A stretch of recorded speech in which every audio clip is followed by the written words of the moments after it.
everyone, welcome to Premium Learnings. My name is Neha and in this lesson we are going to discuss about some linked list concepts. और linked list को हम ADT के format में आज पढ़ने वाले हैं. So let's begin. Subscribe Premium Learnings YouTube channel and click the bell icon to receive updates about videos for your career growth. So आज का हमारा एजेंडा क्या रहेगा? हम पढ़ेंगे लिंक्ड लिस्ट क्या होता है और फिर पढ़ेंगे वाई लिंक्ड लिस्ट एंड हम कुछ ऑपरेशंस देखेंगे लिंक्ड लिस्ट पर. सो लिस्ट क्या होती है? पहली बात तो आपने डेली कुछ ना कुछ लिस्ट यूज करते हैं, चाहे वो लिस्ट हो वर्ड्स का या नंबर का या नाम का. डेली रूटीन में भी हम कुछ ना कुछ लिस्ट बनाते ही हैं. तो एक कॉन्सेप्ट भी वहीं से लिया गया है और वो देखते हैं कैसे. सी लिस्ट क्या होता है? List is a collection of object of same type. यहाँ पर एक लिस्ट बनी हुई है, आपको समझ में आ रहा होगा. यहाँ पर मैंने 12 सेव किया है, यहाँ 20 एंड 28 एंड सबको आपस में कनेक्ट कर दिया है. नाउ लिस्ट को हम ADT क्या बोलते हैं? जैसे कि सपोज मैं हमेशा आपको बताती हूँ, कभी भी हम यदि डेटा स्ट्रक्चर पढ़ते हैं तो उसे हम दो पार्ट में पढ़ते हैं. एक तो हो सकता है हमारा वो लॉजिकल व्यू हो, लॉजिकल व्यू या फिर ऑपरेशनल हो सकता है ना. मतलब सिर्फ हमें ये पता हो कि ये जो पर्टिकुलर डेटा स्ट्रक्चर है ये काम क्या करता है. अब हमें ना वो कैसे करता है वो नहीं देखना है यहाँ पर, मतलब इम्प्लीमेंटेशन नहीं देखना है. क्या करता है वो पता होना चाहिए, कैसे कर रहा है वो हमें मतलब नहीं है. ठीक है. तो सिमिलरली लिंक्ड लिस्ट भी हम ऐसे ही पढ़ेंगे. मतलब लिंक्ड लिस्ट का हम देखेंगे कि लॉजिकल व्यू क्या है, मतलब कैसे डेटा उसमें इंसर्ट हो रहा है. और देखेंगे कुछ ऑपरेशंस की, यदि हमें उस पर कुछ ऑपरेशन लगाना है, जैसे साइज पता करना है, मैक्सिमम हमें चेक करना है हमारा लिंक्ड लिस्ट खाली है या फुल है, उसमें मुझे डेटा इंसर्ट करना है, डिलीट करना है, वो मैं कैसे करूँगी. जबकि मुझे ये नहीं देखना है कि अब उसमें मैं कौन सी लैंग्वेज से मैं इम्प्लीमेंट कर रही हूँ, तो वो सारा जो कोडिंग पार्ट है वो हमें नहीं देखना होता है. So that is linked list ADT concept. Okay, तो मतलब ये जो पार्ट है ये that is ADT. Now linked list क्या है? लिंक्ड लिस्ट ना एक लीनियर डेटा स्ट्रक्चर है. जैसे स्टैक है, अपना एरे है, उसी तरह लीनियर डेटा स्ट्रक्चर है लिंक्ड लिस्ट भी. पर याद रखना है ये कंटीजियस नहीं है.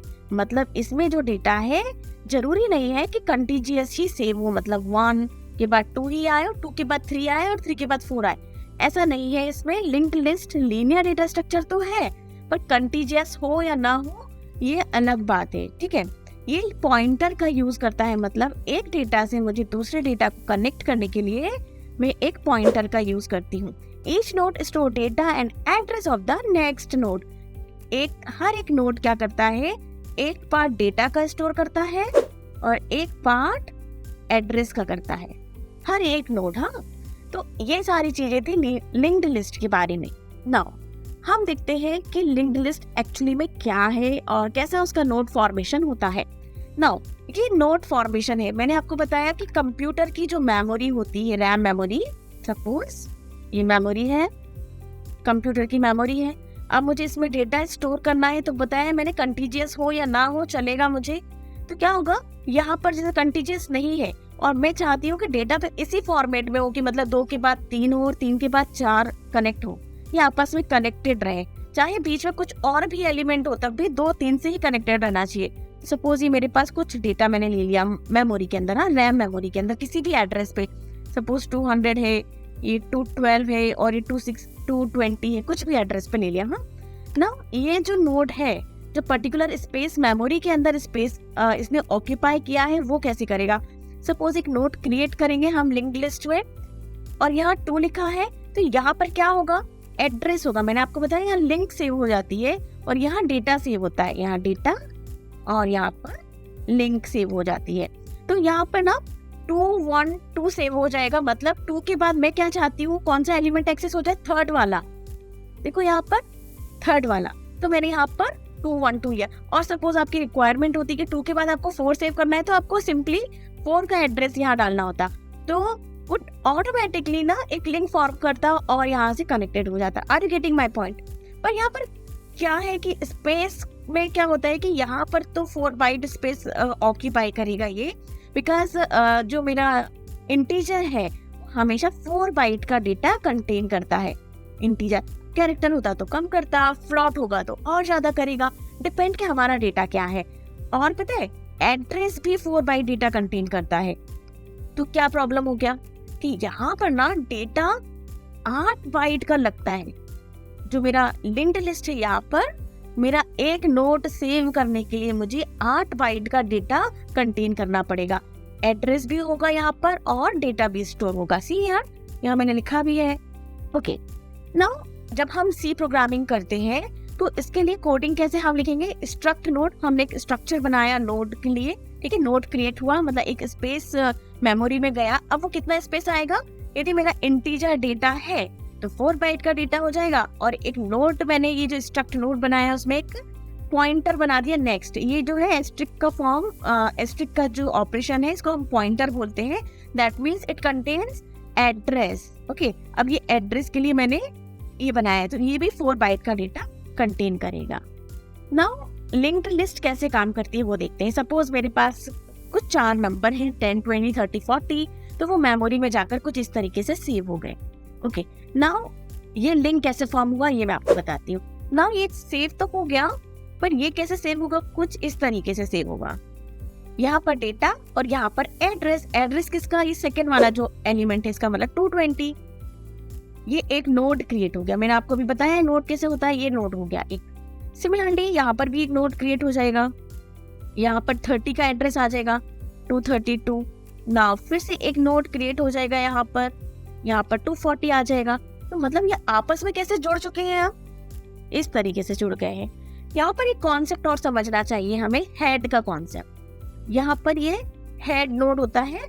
हेड नोड क्या करता है, जो फर्स्ट एलिमेंट है उसका एड्रेस सेव करता है ताकि उसको पता चले कि लिंक लिस्ट कहाँ से स्टार्ट हो रही है, ठीक है। तो ये लिंक लिस्ट यहाँ से स्टार्ट हो रही है। अब एक चीज और समझते हैं, ये ट्रैवर्सिंग कैसे करेगा। मैंने जस्ट बताया आपको, ऐसे ही यहाँ पर जाएगा 20 का सर्च करेगा एलिमेंट, फिर 20 पे देखेगा कौन सा एड्रेस है, फिर उसके अकॉर्डिंग दूसरे एड्रेस पर जाएगा। तो यहाँ पर ना इसको ट्रैवर्स करने के लिए कितना टाइम लगेगा। सपोज n नंबर का लिस्ट है और मुझे आखिरी एलिमेंट पे जाना है तो मुझे n टाइम लगेगा। तो टाइम कॉम्प्लेक्सिटी इसकी कितनी होती है, टाइम कॉम्प्लेक्सिटी का ये t लिया है is proportional to big O of n। क्यों, क्योंकि मुझे n नंबर्स ऑफ ट्रैवर्सिंग लग रहा है। पर एरे में क्या होता है, हम सिंपली वहां पर क्या करते हैं, इंडेक्स दे देते हैं। जैसे एरे A है और मैंने उसमें इंडेक्स दे दिया 2, तो डायरेक्टली जब 2 नंबर का एलिमेंट होता उसको वो एक्सेस कर लेता है। तो वहां पर जो कॉम्प्लेक्सिटी होती है वो कांस्टेंट होती है। पर इसके केस में क्या होता है, बिग O ऑफ n। इसके बारे में हम डिटेल में नेक्स्ट वीडियो में पढ़ेंगे। ओके सो आई थिंक आपको ये अच्छे से समझ में आया होगा। नाउ कुछ ऑपरेशंस देख लेते हैं। सपोज लिंक्ड लिस्ट है मेरे पास, तो यदि एंड -1 है दैट मीन्स कि मेरा लिंक लिस्ट क्या है, अभी एम्प्टी है। यहाँ पर कोई भी एलिमेंट नहीं है क्योंकि ये स्टार्ट होती है 0 से। नाउ A0 क्या है, ऑफ कोर्स फर्स्ट एलिमेंट जो है वो A0 है। यदि ऐसा लिखेंगे तो हमें क्या आउटपुट मिलेगा, 2। इंट A मैक्स साइज मतलब क्या हो गया, सपोज यहाँ पर कुछ एलिमेंट है तो यहाँ पर मैक्सिमम साइज क्या हो गया मेरे लिंक लिस्ट का, 4 हो गया। ओके ना कुछ ऑपरेशंस और देखते हैं। सपोज मैंने कुछ लिंक लिस्ट में मुझे डेटा इंसर्ट करना है तो उसके लिए इंसर्ट ऑपरेशन होता है। तो इंसर्ट कर दिया मैंने कुछ डेटा, दोस्त ने बताया। ना मुझे क्या करना है, अब ये बहुत इंपॉर्टेंट है समझना। अब मैं चाहती हूँ कि जो सेकंड इंडेक्स है, सेकंड इंडेक्स कौन सा है, 1, 2, 3 and 4, ये इंडेक्सिंग है। सेकंड इंडेक्स कौन सा है, ये वाला सेकंड इंडेक्स है मेरा। मैं चाहती हूँ कि सेकंड इंडेक्स को अपडेट करके वो 9 इंसर्ट कर दे। ये ऑपरेशन आपको एरे में मिलता है क्या, नहीं मिलता है, स्टैक में नहीं मिलता है। तो यहाँ पर इसका बेनिफिट है कि हम लिंक्ड लिस्ट में कहीं भी मिड में भी डेटा इंसर्ट कर सकते हैं इस ऑपरेशन के थ्रू। जैसे ही मैं ये करूंगी तो देखो यहाँ पर 9 इंसर्ट हो गया। और सपोज मैं चाहती हूँ कि ये 2 रिमूव हो जाए लिंक्ड लिस्ट से, तो क्या करना पड़ेगा, सिंपली हम एक रिमूव ऑपरेशन लगाएंगे और हमारा 2 रिमूव हो जाएगा। तो ये सारे कुछ ऑपरेशंस हैं लिंक्ड लिस्ट में परफॉर्म करने के लिए। तो हमने क्या पढ़ा आज, हमने देखा लिंक्ड लिस्ट एडीटी क्या होता है, कुछ हमने उसके बारे में नोट के बारे में समझा कि वो कैसे मेमोरी में मैनेज होते हैं, और फिर हमने देखा कुछ ऑपरेशंस जो कि इंसर्ट एंड रिमूव के बारे में देखा। तो आई थिंक आपको वीडियो में अच्छे से समझ में आया होगा लिंक्ड लिस्ट का concept. So if you really like my video, please do like, comment and subscribe. Thank you for watching Premium Learnings. See you in next videos.